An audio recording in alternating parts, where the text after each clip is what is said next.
Welcome back to Online Darts, everyone. Here we are in the wonderful Winter Gardens, and we've only gone and done it. We've tracked him down. We've got Bridgie on the channel. Come on. Sky Sports, Michael Bridgie. I know football's your primary job, but you love being here for the darts, don't you? Yeah, it's my favourite one, Phil. I'd say. I mean, Ali Pali is obviously the one, but out of all the tournaments on the tour, this is one I've not missed now for, I think, apart from the COVID one, obviously. I think 10 years in a row now. Don't count that one anymore. No. A bit of annual leave this week for me in terms of Sky. So, yeah, I love it. It's been a brilliant week again. We've had some stunning darts and, yeah, we're now at the semi-final stage. Look, you work across a lot of sports and been involved in sport for a long time. The Luke Littler story is ridiculous. The 16-year-old kid that rocks up at Ali Pali is now on the verge of greatness before he's 20. Yeah. Has there been another story in sport that you can remember like this? I mean, looking at it from a fan's point of view, a bit like maybe Wayne Rooney when he was at Everton, when he scored that winner against Arsenal when he was 16.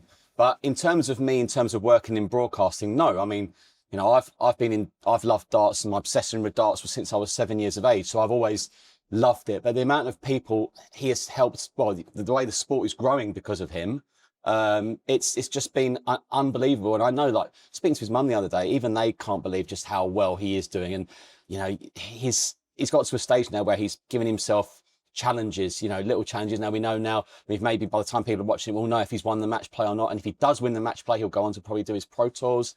Yeah, so I mean, darts could look very different in the next 4 or 5 years because of all the emerging talent coming through. And it's great to see, and it's so exciting. Yeah, you touch on that impact that he's had. What's it been like at Sky? Because beforehand, darts was big, but it was never this big. Like, footballers always grab the headlines, but now we see darts featured regularly on Sky Sports News and so on. Is that purely down to the Littler effect, as we call it? I mean, it's certainly a huge contributing factor. I mean, firstly, it's the most popular sport apart from football. Football is in its own league of its own. In its own, you know, and so darts is the top now.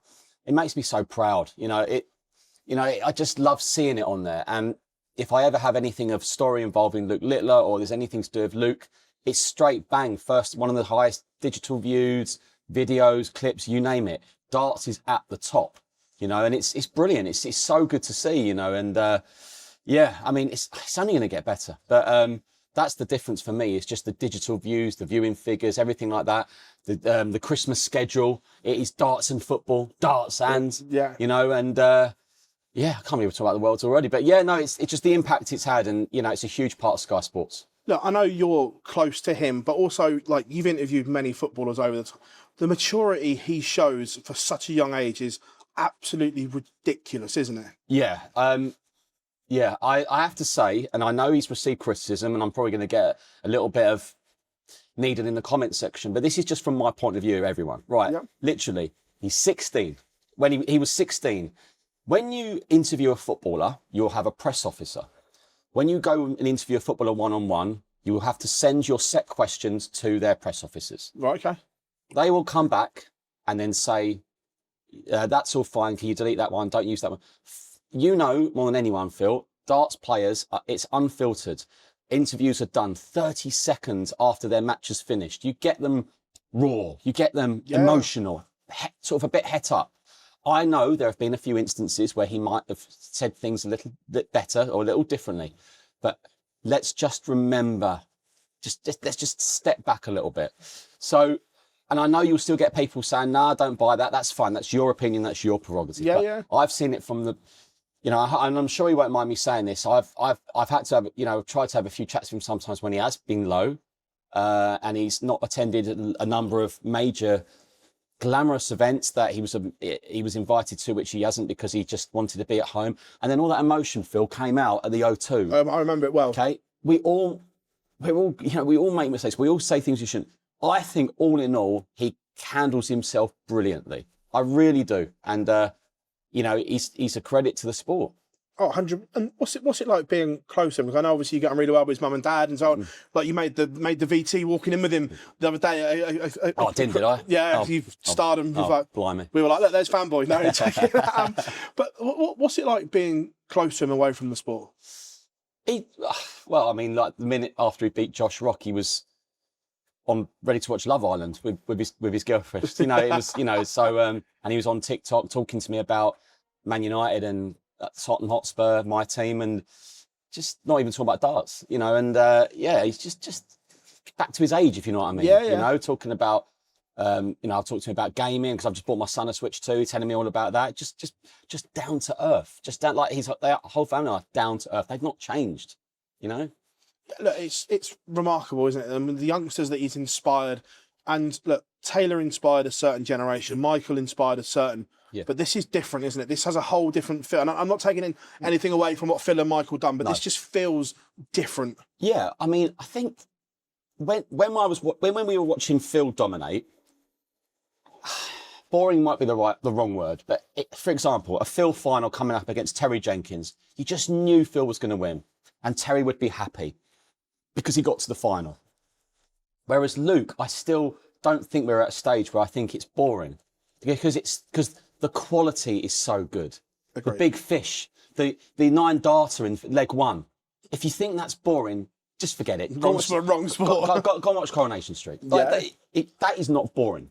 And the challenge is now for the Luke Humphreys of this world and the Gezzies and the others is to try and step it up. Gezzy's very open about, he thinks people make it a bit easy for Luke. And I love that. I'm with you. You know, good. You know, and we've seen Gezzy get on top of him a few times, you know. And at the moment, Luke is having it his own way. But that won't be forever. So let's just enjoy it. You know, let's enjoy incredible darts. You know, I know Josh Rock was so disappointed the other night. I wanted to grab a quick word, but it wasn't the right time. I have a good laugh with him as well a lot of the time, but I knew it wasn't the right time. He puts a lot of pressure on himself. Josh Rock will win a major. He'll win a load of majors, you know? So at the moment, it's going incredibly well for Luke, incredibly well. But he'll hit a poor patch. It will happen.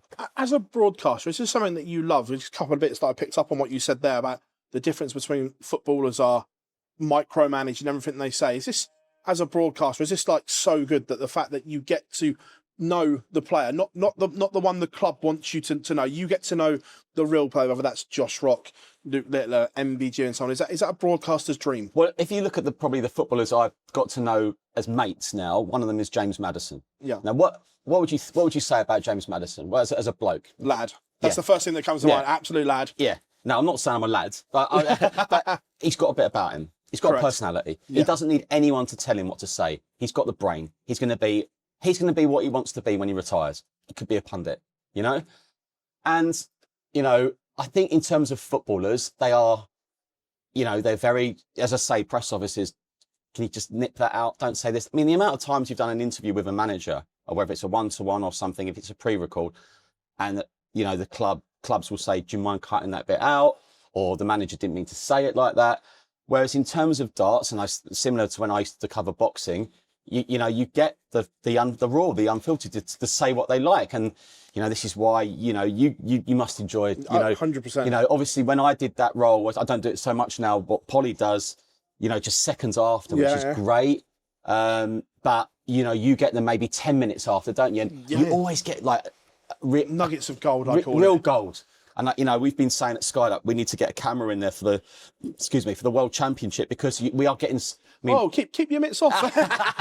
like, you know, like Joe Cullen, bless him. You know, that goal. Yeah, that was great. But a lot of these players are my friends, you know, and there've been matches like, you know, Nathan Aspinall against Joe. It's just like watching two of your mates. Yeah. And then you see Cammy beat Luke Humphreys, good power mine, and you know, you feel it's hard watching people who you're close to now. So, but at the same time, you know, do you know what? I'm lucky. I've been in darts for a number of years now. I've never really had an issue with any player, and that's to their credit. You know, they're good guys. You know, okay, there might be the odd thing there was something with me and Gary during COVID. He wasn't happy about something with Monsieur. Shock. Oh yeah, I remember it well. I still remember that interview really well. And then, you know, saying it's not darts anymore because of the COVID. You know, but and then Orlovsky. Yeah. So I can still remember the word. But then a few days later, arm in arm, Gary, come here. You know what Gary's like. Yeah. So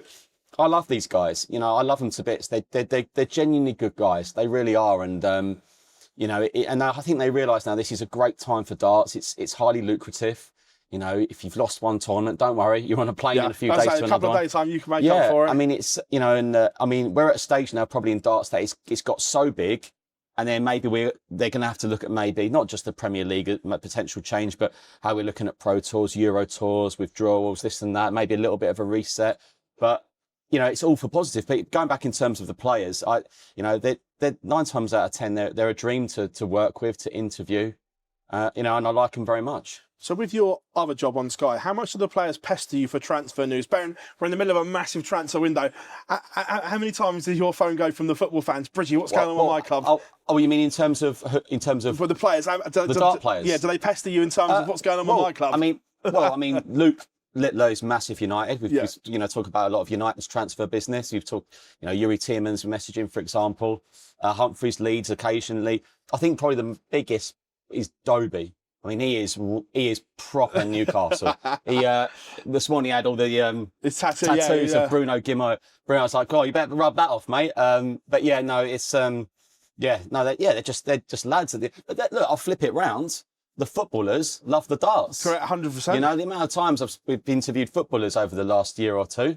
They're like, oh, Ali Pally, Mickey van der Ven, I mean, Madders we know loves it, but all the players love it. I mean, you see the reaction sometimes when we do promo events. The PDC go to, was it Old Trafford the other week? It was Ross Smith, I think, and Luke Littler. Yeah. Darts and football are really going hand in hand. So, it's in a good place. Spurs fan in you. Yeah. How much are you loving this transfer window? Yeah, it's been a good start to the window. They're doing things that they've not really done before in terms of, obviously they've broken their wage structure. They're signing Premier League proven players this summer, which I think is a real positive. Andy Robertson, you know what you're going to get. You're going to get another leader in that group. Sandro Tonali's known the Premier League for 4 or 5 years now. Fernandez has made a great start, the signing from West Ham. Should be more to come. I think they're looking at a couple of forwards, but then they might have to look at getting quite a few out as well, because it's quite a big squad. They're not in Europe next season. So, no, the transfers it just doesn't stop. I thought this summer was going to be a quieter when the season finished, but it's actually been busier because the transfers started straight away all throughout the World Cup. They're going on now. And, I mean, we sort of late July now. We've still got well over a month left of the window. The season starts a bit later this year, but yeah, it's going to be extremely busy. I think a lot of clubs need to do still a lot of business. During the transfer window, is your phone always on for something that could break, or someone tips you off? Is your phone always on? Yeah. It's unfortunately, my mum, bless her, she's always saying to me, come on, put your phone down. And I feel terrible because, you should spend quality time with your family. Yeah. But, the thing is with Sky, we have a duty, and it's like I always say, it's not about being first, it's about being accurate. And we have a duty with, say if it's a Premier League transfer, I would contact Tottenham Hotspur. For example, Tottenham agree a fee in Manchester United midfield or whatever. I would have to contact Tottenham. My colleague who covers Manchester United would have to cover them. I would contact them, and then we'd have to wait for their responses, get a form of words together. So, I mean, things like that can go on for quite a while. I mean, for example, last Friday, to put my son to bed and back and forth with my Newcastle colleague about Lucas Bergvall, 45 million bid rejected. Newcastle saying it wasn't a formal bid, Spurs saying it was. So back and forth. Should we word it like this, word it like that? Spurs don't want it like that. Newcastle don't want it like that.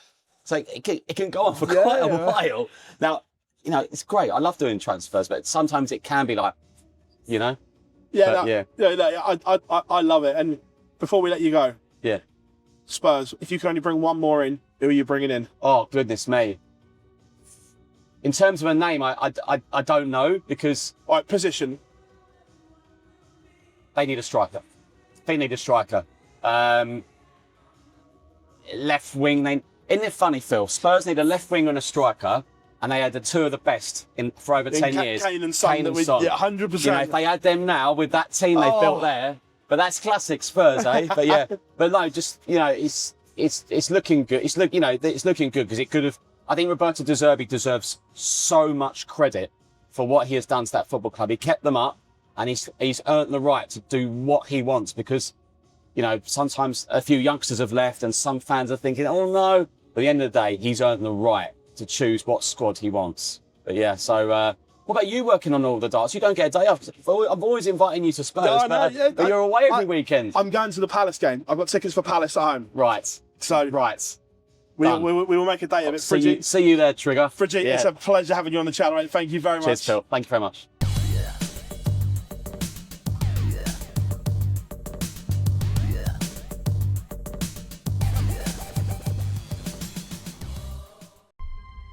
To change your